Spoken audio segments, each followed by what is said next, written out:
لائیں کہیں کہ ہمارا رب اللہ ہے، پھر اس پر جم جائیں۔ ان پر فرشتوں کا نزول ہوتا ہے، نہ کوئی غم کرو نہ خوف، خوشیاں مناؤ جنت کی جس کا تم سے وعدہ کیا گیا تھا۔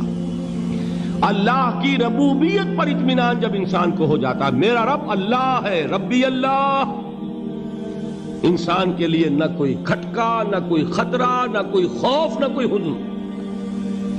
جو کچھ ہو رہا ہے کس کے اذن سے ہو رہا ہے؟ اللہ کے اذن سے۔ اللہ کے اذن کے بغیر پتہ تک نہیں ہلتا۔ یہ کوئی اندھا بہرا مادہ نہیں ہے جس سے مجھے کوئی خوف ہو۔ اندھا بھینسا چلا آ رہا ہو اس سے تو ڈرنے کا ہر انسان کو ڈرنا چاہیے، نہ معلوم کس کو ٹکر مار دے۔ لیکن نہیں، اس کائنات کو چلانے والا ایک سمیع و بصیر خدا ہے، وہ جو میرا دوست ہے، میرا ولی ہے۔ اللہ ولی الذین آمنوا یخرجہم من الظلمات الی النور۔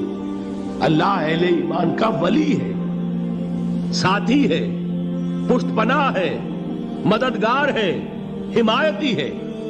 بتائیے جسے یقین ہو جائے کہ اللہ میرا مددگار، اللہ میرا محافظ، اللہ میرا پشت پناہ، اللہ میرا حمایتی، اس کے لیے کوئی خوف ہوگا؟ اس سے کوئی ڈر ہوگا؟ میں مثال دیا کرتا ہوں ایک بہت سادہ پنجاب کے دیہات کی۔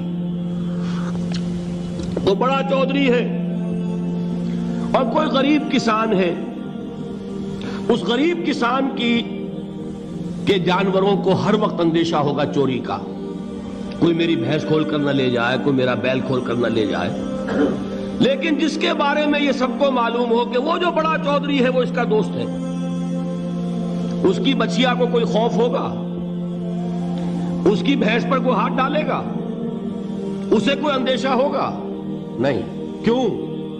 کہ وہ بڑا چودھری، بڑا اس کا یہاں کا سردار، جاگیردار، سب کو معلوم ہے وہ میرا دوست ہے، کوئی میرے خلاف اقدام نہیں کر سکتا۔ اس دنیا میں یہ چھوٹی سی بات اگر آپ کے دلی اطمینان اور سکون کا باعث بن سکتی ہے تو ذرا تصور کیجئے۔ میں لفظ تصور استعمال کروں گا صرف اس لیے کہ اس کا ہم جس کو کہتے ہیں ادراک اور شعور کر نہیں سکتے، اگر کے ساتھ کر سکتے۔ اگر یقین ہو کہ اللہ میرا مددگار اور یقین ہو کہ اللہ ہر آن میرے ساتھ ہے، پھر کوئی خوف، کس کا خوف؟ کوئی شے اللہ سے بالا تر ہے؟ کوئی قوت اس سے زیادہ طاقتور ہے؟ کوئی اس کے ارادے کو بدلنے والا ہے؟ کوئی اس کی مشیت کے آڑے آنے والا ہے؟ یہی بات ہے جو حضور نے فرمائی۔ یہ ایمان کا حاصل ہے لب لباب، کہ دیکھو اچھی طرح اس بات کو ذہن نشین کر لو، اگر تمام انسان مل کر تمہیں کوئی نقصان پہنچانا چاہے نہیں پہنچا سکتے، مگر جو کچھ اللہ نے لکھ دیا ہو، اور تمام انسان مل کر تمہیں کوئی نفع پہنچانا چاہے نہیں پہنچا سکتے، مگر وہ شے جو اللہ نے طے کر دی۔ آپ پھر میں کہوں گا ذرا طاری کیجئے، اسے فرض کیجئے، اسے سوچئے۔ اگر اس حدیث پر ہمارا دل ٹھکا ہوا ہو تو کسی سے ڈر ہوگا؟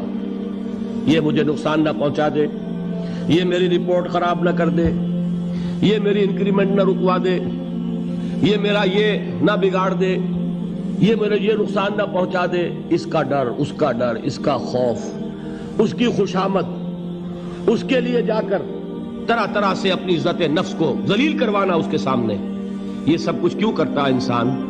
جب سمجھتا ہے کہ اس کے ہاتھ میں میرا کوئی نفع ہے، اس کے ہاتھ میں میرے لیے کوئی ضرر ہے، یہ مجھے کوئی غضب پہنچا سکتا ہے، یہ مجھے کوئی نقصان پہنچا سکتا ہے، یہ میرا کوئی کام بنا سکتا ہے، یہ میری کوئی ضرورت پوری کر سکتا ہے، اسی کا نام شرک ہے۔ جہاں آپ نے یہ سمجھا کہ غیر اللہ کے اندر کوئی طاقت موجود ہے، وہی شرک ہے۔ بتوں سے تجھ کو امیدیں، خدا سے نومیدی، مجھے بتا تو صحیح اور کافری کیا ہے؟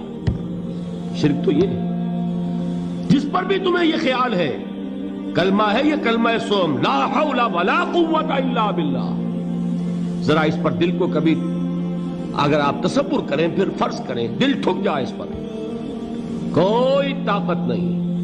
یہی بات تھی جو شیخ عبد القادر جیلانی رحمۃ اللہ علیہ نے اپنی وصیت میں اپنے بچے سے کہی. 11ویں دینے والے ہیں، لیکن حضرت شیخ عبد القادر جیلانی کی وصیت اور تعلیمات کو کتنے لوگ ہیں جو جانتے ہو؟ یہ جن مقامات تک پہنچے ہیں وہ کس چیز کی بدولت پہنچے ہیں؟ انہوں نے جو پیغام دیا وہ کیا تھا؟ اے میرے بچے، جس طریقے سے قرآن مجید میں حضرت لقمان کی نصیحتیں جو ہے نقل کر دی گئی ہیں، میں یہ عرض کروں گا بالفرض اگر قرآن حضرت عبد القادر جیلانی کے بعد نازل ہوا ہوتا تو شیخ عبد القادر کی یہ نصیحتیں بھی قرآن میں درج ہوتی. اتنی اونچی نصیحتیں ہیں. اے میرے بچے، اس حقیقت کو ذہن نشین کر لے، لا فاعل فی الحقیقت ولا مؤثر الا اللہ. اس کائنات میں نہ کوئی فاعل حقیقی ہے نہ مؤثر حقیقی ہے سوائے اللہ. کسی شے میں کوئی تاثیر نہیں اگر اللہ نہ چاہے. آگ جلا نہیں سکتی اگر اللہ نہ چاہے. پانی ڈبو نہیں سکتا اگر اللہ نہ چاہے. زہر ہلاک نہیں کر سکتا اگر اللہ نہ چاہے. کوئی چیز فائدہ نہیں پہنچا سکتی اگر اللہ نہ چاہے. تو در در پہ کیوں سر جھکاتے ہو؟ در در پر کیوں جبیں سائی کرتے ہو؟ سب کے سامنے کیوں ہاتھ پھیلاتے ہو؟ ایک اللہ سے مانگو. ایک اللہ کے سامنے زمین پر اپنی جبین رکھو. لا فاعل فی الحقیقت ولا مؤثر الا اللہ. نظر آتا ہے ہمیں کہ پانی پیاس بجھا دیتا ہے. پیاس بجھانے کی صلاحیت پانی میں نہیں ہے، اللہ کے اذن سے.